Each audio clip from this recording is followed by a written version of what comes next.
Assalamualaikum warahmatullahi wabarakatuh. Selamat berjumpa kembali anak-anakku sekalian.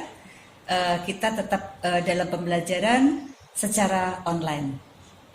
Jangan lupa anak-anak selalu menjaga daripada protokol kesehatan, yaitu cuci tangan, kemudian memakai masker, menghindari dari kerumunan.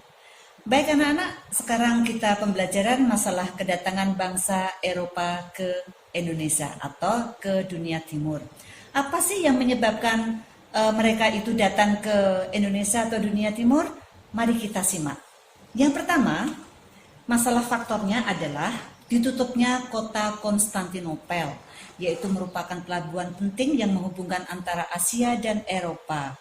Kemudian yang kedua, dia didorong dengan adanya 3G, semangat 3G yaitu Good, Glory, dan Gospel.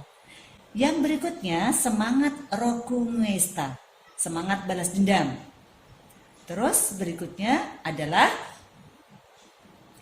mereka dengan teorinya Kopernikus, yaitu mengatakan bahwa bumi itu bulat. Ya, selain itu mungkin masih ada lagi. Oke, apa itu kira-kira selain bumi itu bulat? Mereka mengikuti perjalanan daripada Marco Polo yang sudah ditulis di dalam bukunya Imago Mundi.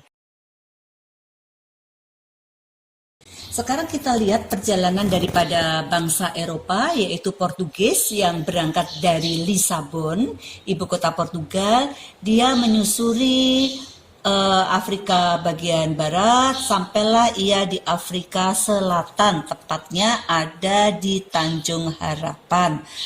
Bartolomeus Dias tidak melakukan perjalanan kembali karena di sini ada ombak besar yang mana dia harus kembali dengan rute yang sama. Portugis kemudian melakukan perjalanan yang kedua yang dilakukan oleh Vasco da Gama dengan rute yang sama yang telah dilakukan oleh Bartolomeus Dias, menyusuri pantai barat sampai Afrika Selatan, kemudian menyusuri Samudra Hindia, tibalah ada di India, tepatnya di Kalkuta. Perjalanan yang ketiga dilakukan oleh Afonso dengan rute yang sama melewati pantai barat Afrika, kemudian selatan Afrika, terus Samudra Hindia, tibalah di India, sampailah ke Malaka, berarti ini sudah masuk ke Nusantara. Dia menyusuri sampai ke arah timur, tibalah dia ada di Maluku. Disinilah tempat penghasil daripada rempah. Jadi inilah yang dilakukan oleh Portugis. Oke, sekarang kita lihat perjalanan bangsa Eropa, yaitu bangsa Spanyol. Bangsa Spanyol tidak mengikuti daripada perjalanan bangsa Portugis, tetapi dia ingin melihat dunia baru, yaitu dia ke arah utara. Ya, sekarang kita awali dari Christopher Columbus yang mereka berangkat dari Spanyol, kemudian ke arah utara, ya, kemudian melewati daripada Samudra Atlantik, berhenti ada di Bahama. Sampai Bahama, Christopher Columbus meninggal. Kemudian dilanjutkan perjalanan berikutnya yaitu oleh Ferdinand Magelhaens dengan rute yang sama ke arah utara, kemudian melewati Samudra Atlantik, terus dia berjalan, ya, lewat sini dia melewati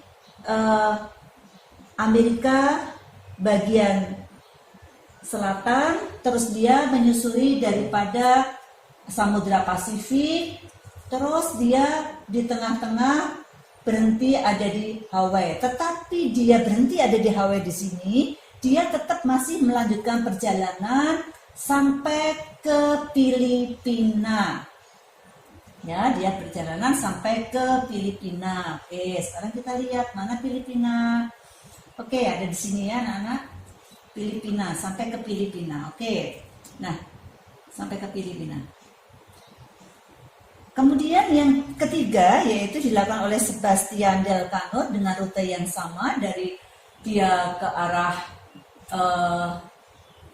barat tadi, ke arah utara, kemudian Samudra Pasifik, ya, ke arah utara Samudra Pasifik, menyusuri daripada Amerika bagian selatan, terus mutar dia sampailah dia ada di Maluku. Nah, pada saat dia ada di Maluku, ya, Sebastian Elcano, dia kaget dan heran, ternyata di sini sudah ada bangsa Portugis. Akhirnya kedua bangsa itu melakukan suatu perjanjian yang diberi nama Perjanjian Saragossa, di mana Portugis harus menguasai wilayah Maluku karena dia datang pertama kali, tetapi Spanyol dia harus menyingkir sampai ke Filipina karena tadi dia berhenti ada di Filipina pada saat perjalanan yang dilakukan oleh penjelajah yang kedua.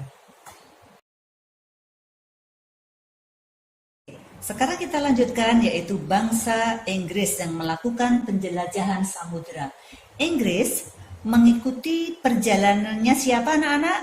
Oke, mengikuti perjalanannya Magalhães, ya, orang Spanyol yang mana dia ke arah utara, kemudian menyusuri Samudra Atlantik sampai ke Amerika bagian selatan, ya, terus dia ada di tengah-tengah Samudra Pasifik, kemudian Francis Drake tibalah ada di Banten, ya, tiba ada di Banten. Oke, karena Francis Drake ini orang Inggris tidak bagus, maka tidak salah kalau Francis Drake itu akhirnya diusir oleh Banten.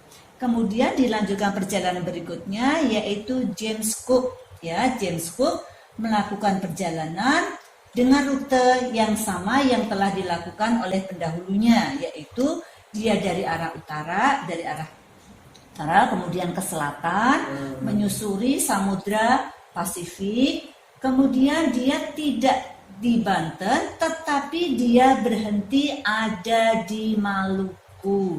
Berarti Maluku sudah disinggahi oleh satu Portugis, dua Spanyol, yang ketiga adalah Inggris. Sekarang kita lihat perjalanan yang terakhir, yaitu bangsa Belanda yang dilakukan oleh dua pelayar. Salah satunya adalah yang pertama Cornelis de Houtman. Cornelis de Houtman mengikuti jalannya Portugis. Dia melewati daripada bagian barat Afrika, kemudian sampai ke selatan Afrika, terus dia menyusuri daripada Samudra Hindia, sampailah dia ada di India, tepatnya di Calicut, tetapi dia masih tetap melanjutkan perjalanan, hanya melewati daripada Malaka. Setelah sampai Malaka, dia terus melanjutkan ke arah timur, ya, ke arah timur, tepatnya berhenti ada di Maluku. Kemudian perjalanan yang kedua dilanjutkan oleh Jacob van Eyck, ya, di mana Jacob van Eyck dengan rute yang sama, yaitu dia berangkat dari Belanda, kemudian menyusuri pantai barat Afrika sampai Afrika Selatan, Selat Madagaskar, kemudian tibalah ia ada di Calicut, India, kemudian dia ada di Malaka, kemudian masuk ke arah selatan barat, kemudian tibalah dia ada di Banten. Mulai saat itulah yang terakhir ini Belanda yang dilakukan oleh Cornelis de Houtman, maka Belanda saat itu menyebar ke seluruh Nusantara, berarti ada di mana-mana. Demikian anak-anak. Perjalanan daripada kedatangan bangsa barat, tadi perjanjian Saragossa sudah Busi berikan juga, mengenai faktor-faktornya juga sudah, kemudian rute perjalanannya sudah. Oke anak-anak, terima kasih, tolong dipelajari baik-baik, salam sehat.